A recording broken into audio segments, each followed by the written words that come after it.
can see, let's look at them again. We can see as they have been darkened in by some professional PowerPoint person. But they still have some work to do on getting rid of the yellow. Is that right, darling? It's better. It's better. It's better. We could increase the font, it would help. It would a little bit more. I told you there's more work to be done. Some of these, we went over those. I just want to touch on a couple of them. Relationships and commitment for today. And then, as we think at all these things, I can see conflict, possibility of conflict, crisis somewhere in our history. Same thing here as you work your way around. There's an edge or a sense of struggle, tension. You read the scriptures. It's full of tension, isn't it? There's always that tension. There's always something there. So with the Lord's help, we're able to be on the right road that the Lord would have us to be on. There's tension. Always tension. Something taking place. Also, based on what Nick said last week, he gave a quote, and his quote was, he said, "Change is opportunity riding on the wings of danger." Well, this is a Chinese proverb, and actually, I haven't heard the word change, but that is very fitting. These symbols here are, when they define crisis, the term crisis, and this is typically what's used with that proverb, meaning danger and opportunity. Someone has written that us English-speaking people and others one of the characters has been mistakenly interpreted as opportunity, but however it's stuck. And so we do know that there is danger and opportunity riding on the wings of danger. Now, Alphonse can tell us, have you ever heard that African proverb, a person is a person to another person? Have you ever heard that? Probably not that way. Not that way? Yes. Okay. What other way have you heard it, or have you? It may take me to think about it. Okay. Yeah, but it sounds familiar. And then we have a Mexican proverb. All these are talking about the impact of identity is, tell me who you are with, and I will tell you who you are. And so these are just different things that I picked up, and I wanted to touch that one because it was hitting me when you said change, and I asked you to repeat it, and I thought, I got to look that up. And I thought, no one sooner I looked it up, and I went back to the books where I teach conflict. Right there it was. And I'd forgotten about that particular phrase, and then I found that symbol. That was in one of my PowerPoints. So thank you. You helped me remember something I should have remembered. I think you could say in this same thing, great risk can also result in great reward. Yeah, that's true. And in this walk of life, there is risk in everything. When Keith read last week about the scriptures that he read, when you talk about coming to the Lord, when you feel the call to salvation, a change in your identity, there's risk involved. I don't know about you, but I had the nervousness, the flutters or whatever. You feel that tension.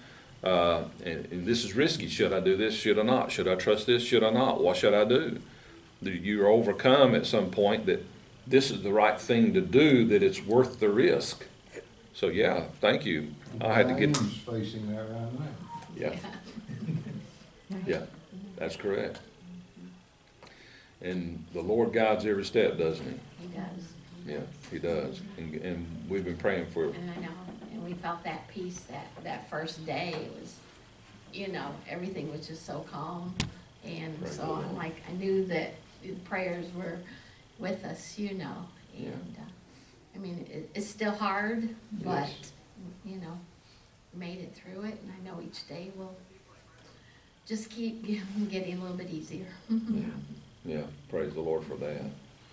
So as we move on, we talked about the Beatitudes, and we talked about the physical. Let me make our way on down here to relationships, and just read that little. Identity is not an individual affair, it is a social construct. Our parents, community, church, team, or club. And then we talk about our commitments, commitment to location, investments, time and money, to oppositions, to attitudes, perceptions, and opinions. And the mind is a battleground we must have shaped by the mind of Christ. And then, of course, with regards to commitment, we are committed to activities that we are assigned or choose. And then, of course, worship, entertainment, and work. Well, there is a story in the Scriptures that we read about, Luke chapter 15. We won't read that whole text, but when you get over there, you can take a look and hold your place there, Luke chapter 15, where we've always read it as the parable of the prodigal.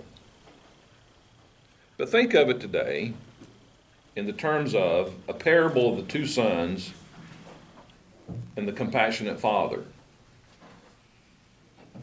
Parable of the two sons and the compassionate father. Identity is being challenged by identity is not being challenged. Identity is apparent here. In all three of them, we see something.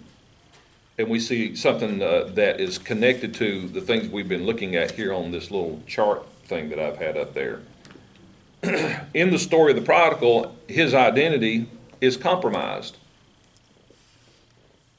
We know the story how he went to the father. I want my inheritance. I want it now so that I may go. Obviously, we know that the father was not happy about that. This is before your time, but he gave it to him anyway. He goes off, and we know that he tries to align himself with the world or with a community that is different. The location is different. His oppositions are different. He's trying to identify himself as anything else other than a son. He's walking away from the identity that he has. He's trying to reshape his identity. So before he ever leaves, his identity is in relation and assumes the freedom to make choices. But he makes bad ones. And these bad choices have consequences. And so now the prodigal is thinking, and almost we think this, or I did, the prodigal thinks that identity is going to be enhanced by possessions and life without boundaries. I just want to get on my own. I want to spread my wings, even if they're not fully developed. He wanted to change his geography, his commitments, his actions, his relations, and his boundaries. He wanted to change all those things.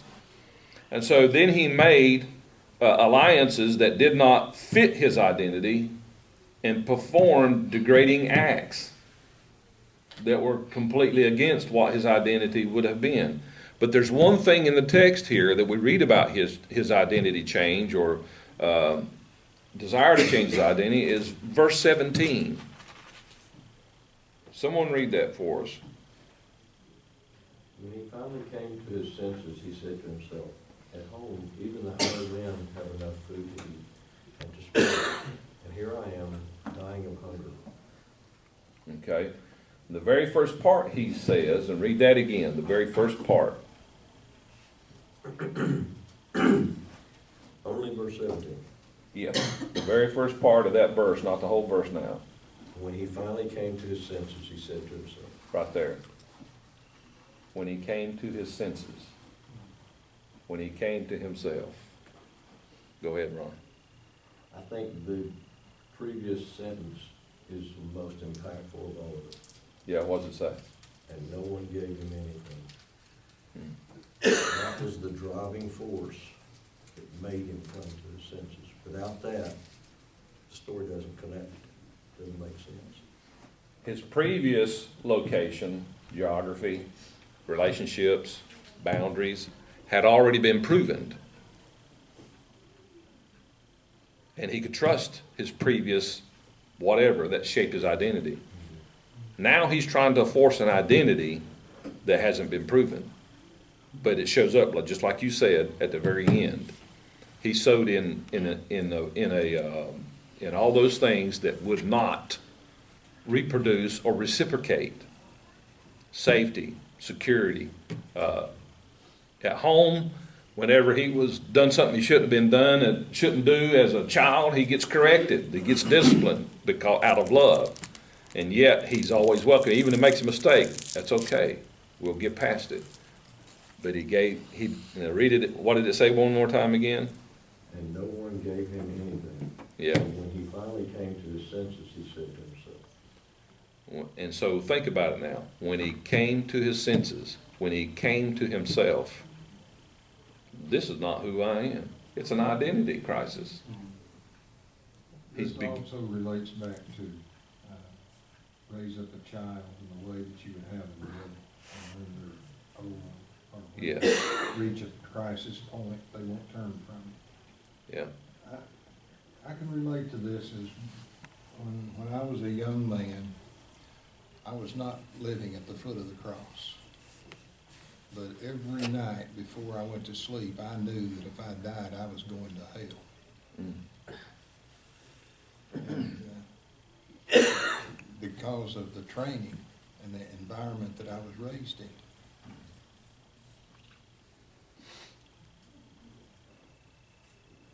Yeah. And that can have a tremendous impact on your dreams, can't it? Talk about unrest in your sleep. Yeah, I think that would bring it. And he had sinned by the refusal to live in accord with his true identity. Sin is fracture and fragmentation from ourselves and within ourselves. Only with truth do we know who we really are. Okay, now, what does verse 19 say? Someone read that. Ron, if you want to read it, that's fine. Doesn't matter, but somebody else wants to read verse 19, go ahead. I am no longer worthy of being called your son. Please take me on as a hired man. Okay. He felt unworthy of his own identity, to own his identity, and he wanted to settle for something less than what his identity really was. He was willing to settle. He knew that he had sinned. He knew he had done wrong.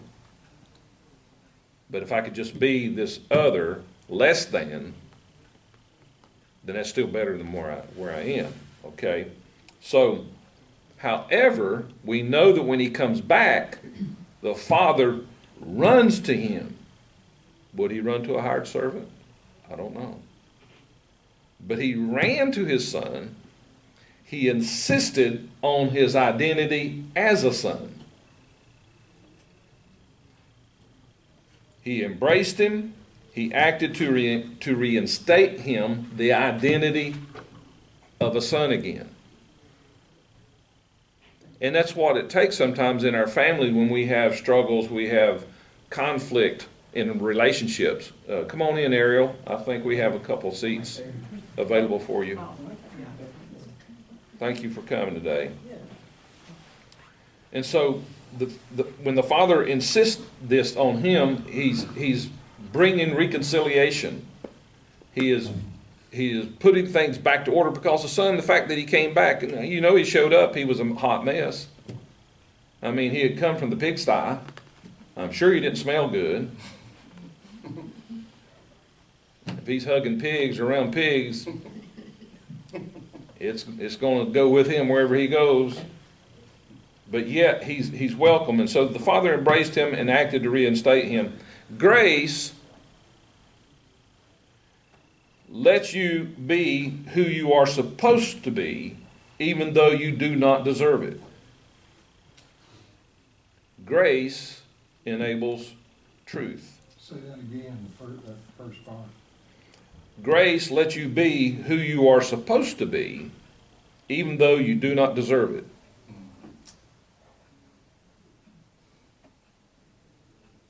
Yes, Peggy. What this keeps making me think about is the part in the New Testament where it says, when you go into some place, if you sit at the back and tell them to move, they come and move you up. You don't start out in the front and then get moved to the back. But I think when you've fallen so far from grace, like you're talking about, that your reaction when you come to yourself is you are completely humbled. You are completely broken. And so to come running back to the Father, your attitude at that point is, I don't deserve you to embrace me, but because he's the Father, he does. And your attitude is, I'm going to start at the back, and if you move me to the front, then praise God, but I don't deserve it. Right, right. And you walk forward with humility. One would hope. And so, yeah, he reinstates, hey, go get the fatted calf. Let's kill it. Let's have a feast. But then we have another identity problem in the older brother. So the elder brother, we find out in his attitude that he is suspicious of joy. He's jealous and he's judgmental. He rejects the identity of his brother. Notice the conversation between he and the father. He says, this son of yours, he won't even own him. This son of yours. When Dad was toward the end of his time here on earth, the building out back was his domain, and Dad liked to hold on to everything. I mean, he saw value in anything. I'll use it. One of these days, I'll use this. Uh-oh, I hit a nail on the head in here. Sandy just punched me. When we had cleaned out the building at one point,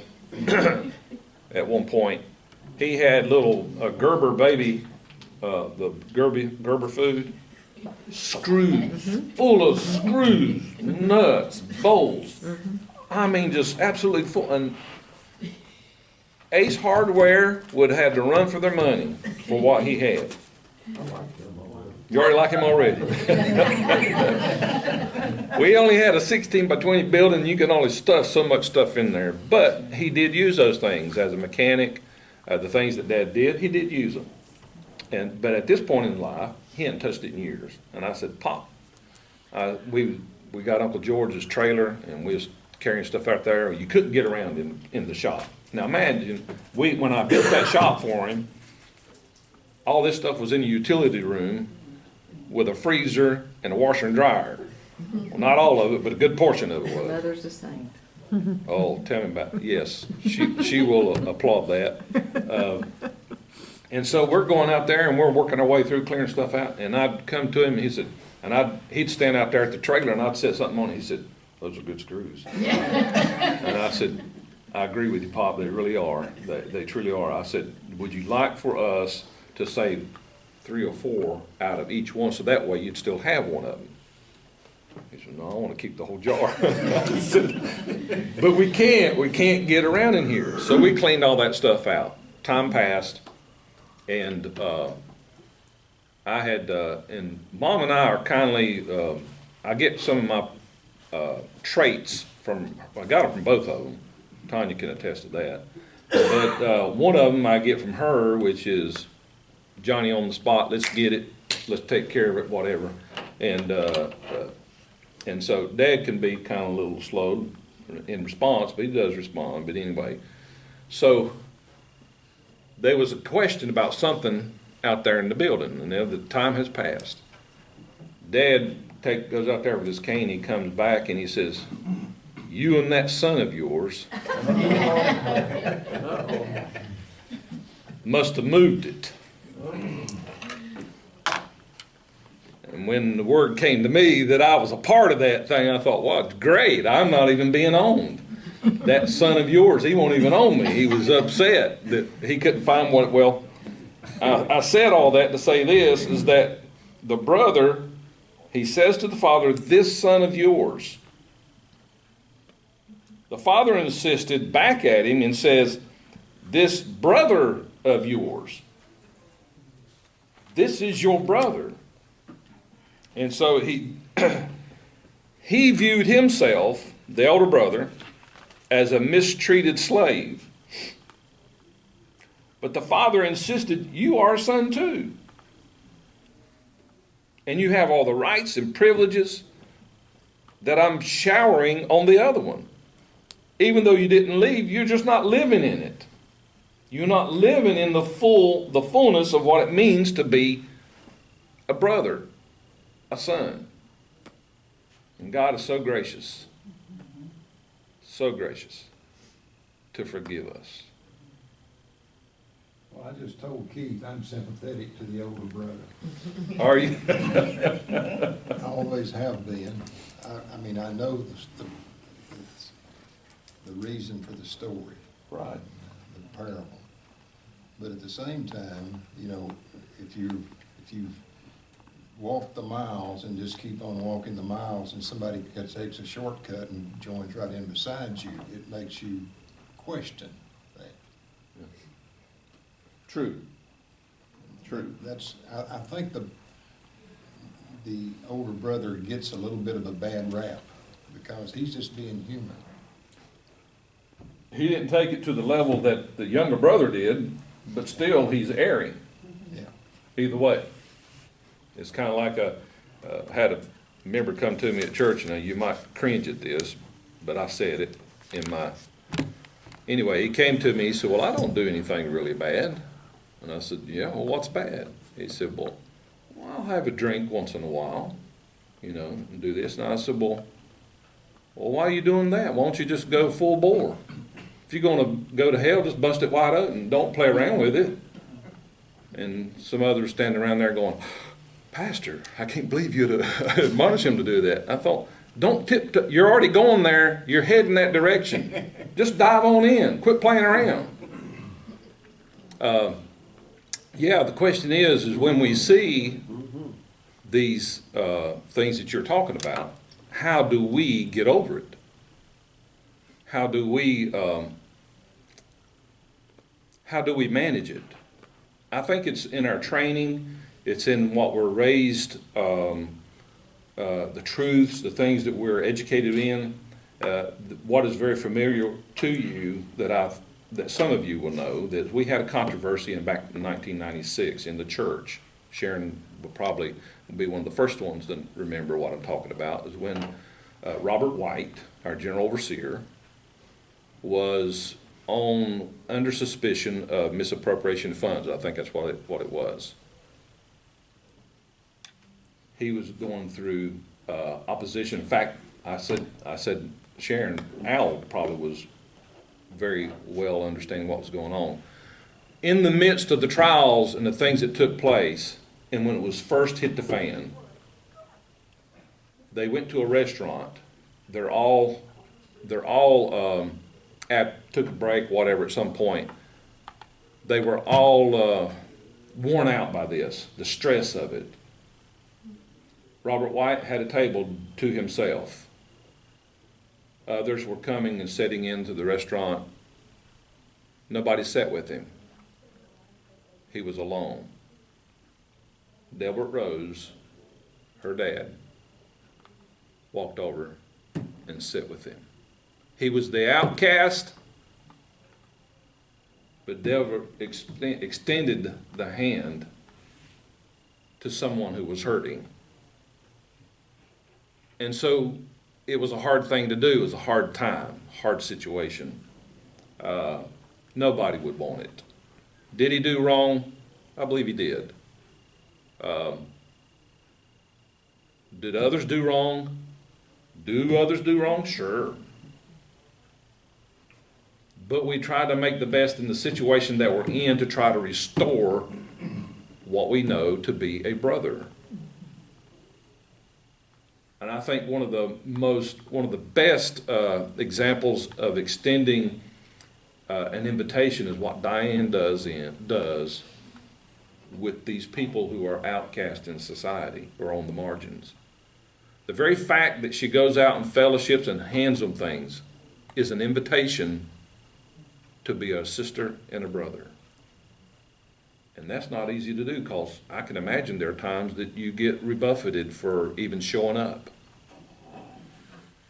And the homeless and other people. And other people, yeah. But it's a drive of the Spirit. It's a drive of what God does in us to restore the other, to give the other a name, take away the title of other, and give them an identity. Brother, sister. Don't you think it's easier to forgive somebody that you don't know than somebody that you do know? Oh, man, yeah, absolutely. Because we hold on to the offense because our relationship has gone so deep. How could someone betray me? How could someone offend me on that level, whatever it is? Yeah, it's just very hard. And it takes the Lord to help us to get over that, to get past that. And then it takes the Lord to help us. I mean, you've heard me tell the story about Mom when she introduced a friend from Lee University here to someone's back at home. And they wound up getting married. And then this man is, I think he was 35 at the time, or something like that. And then he was in his 30s, early 30s. His name was Joe. And she introduced him to Linda. Well, they got married.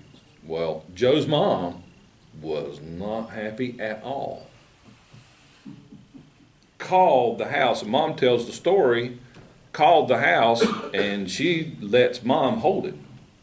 Mom says, I was ironing, and when I saw I couldn't get a word in edgewise with her, she said, I'll just lay the phone down and keep ironing.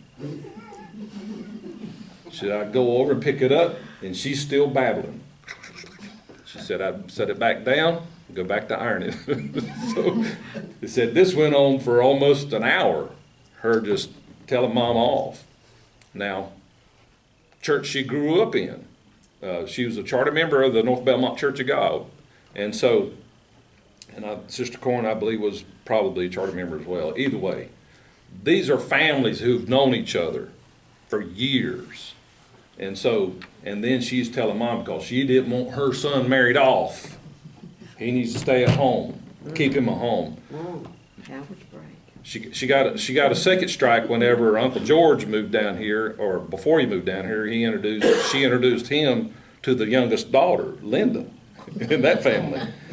Double strike. But anyway, what Mom did is when she went to church, as soon as church was over, she would go over to where all the older senior ladies would sit down at the front right-hand side, and Mom said, I'd go over there and hung her neck. And she said every time I did, she would look away. And after about a month of that, she told Dad, said, I'm going over to speak to Sister Corn, and Dad said, you better leave that woman alone. And so she said, I'm going to win her back no matter what. And so she goes over there and does whatever. Well, turns out after about a month of this, or a little more, the phone rang one night at the house. And it was someone calling on behalf of Sister Corn, who was really sick. And when they needed someone, who do you want me to call to come and pray? It was Mom. And from then on, it was okay. Now, I can't tell you that I would be willing to go that route, go as far as she did. But she was going to restore the relationship, and fortunately, God blessed her efforts and was able to pull things back together. Of course, now Sister Corn wasn't she was like a porcupine Christian. You hug her from a distance. I never knew her to be very warm and fuzzy. I always thought it had to do with how tight she had them little rings on her head. Because she would do her hair and put those pins in it, and then little swirls all over her head. Anyway, Yep. We'll leave that right there, won't we? Any other thoughts or questions? I've gone further than I need to go, so, any other thoughts or comments or questions? Yes, Brother Al? Remind me of a good little funny story. Pastor was teaching the seniors on a Sunday morning, and he said, we're gonna talk about love your enemies today. And everybody has enemies. And one little lady said, I don't have any enemies. Yes, Sister Bradford, everybody has enemies.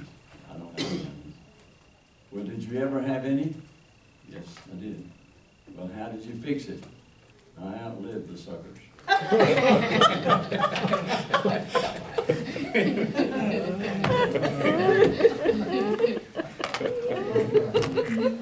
That's not true. Is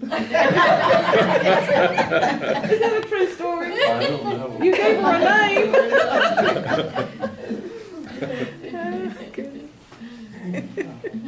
Thank you, Al, that's If it all. wasn't true in deed, it was true in thought, I guarantee you. Yes.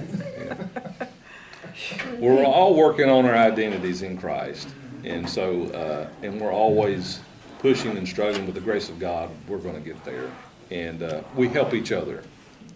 We help each other. I like the way you pull that parable into this thing, I really do. But you know the parable that's been hitting me all the way through this thing? No. The parable of the Good Samaritan. Hmm. All the things that involved in that. Well, maybe we can address that, because there's identity issues there. I thought about it last week, I didn't say anything, but again, this week, it just kind of. I'm always searching for material, Nick, you know I am, so feel free. I think that would be a good way to delve into that Yeah, from that side. sure, absolutely. As long as Nick and Sandy come to this class, you're never gonna run short of material. Nick can turn a page like no other. Well, let's transition to our prayer request. The pad has gone around.